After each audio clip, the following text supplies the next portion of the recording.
रुड़की की civil lines कोतवाली क्षेत्र में भाई के साथ बाइक पर जा रही एक युवती का 4 युवकों ने सरेआम अपहरण करने का प्रयास किया। जब भाई ने इसका विरोध किया तो उन दरिंदों ने भाई को बेरहमी से पीटा और युवती के कपड़े तक फाड़ दिए। इस घटना से आहत होकर पीड़िता ने जहरीला पदार्थ खा लिया। पूरी घटना बुधवार शाम की है। युवती की मां ने पुलिस को दी तहरीर में बताया, उनकी बेटी अपने भाई के साथ बाइक पर सवार होकर मुजफ्फरनगर रिश्तेदारी में जा रही थी। जैसे ही वो बेलड़ा अंडरपास के पास पहुंचे, घात लगाए बैठे 4 युवकों ने जबरन उनकी बाइक रोक ली। आरोप है, चारों युवकों ने युवती को खींचकर अगवा करने की कोशिश की। भाई ने जब अपनी बहन को बचाने की कोशिश की तो आरोपियों ने उनके साथ मारपीट की और शोर मचाने पर जान से मारने की धमकी देते हुए फरार हो गई।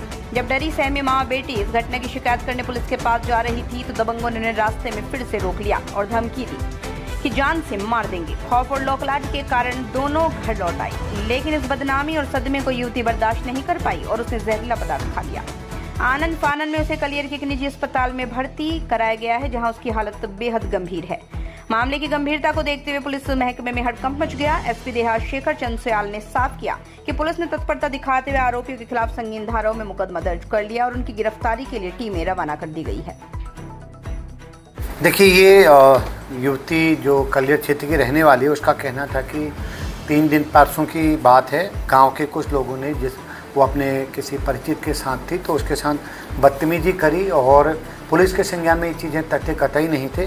जैसे ही पता लगा कि वो हॉस्पिटलाइज है, कुछ उसने इनटेक कोई चीज़ खा ली है, तो पुलिस ने इमीडिएट उसमें रिस्पॉन्स किया है।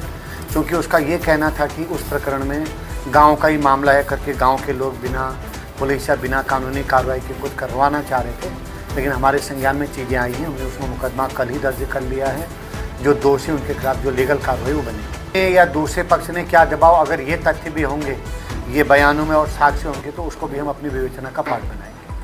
रुड़की थाना क्षेत्र का था, इसलिए अब वो थाने आए नहीं, वो सीधे घर गए। गांव में उनका जो भी रहा, तो जैसे पुलिस के संज्ञान में आई हैं चीज़ें, हमने उसको अकाउंट फॉर करके FIR कर ली है और जो आगे लीगल प्रोसीडिंग है वो चल रही है।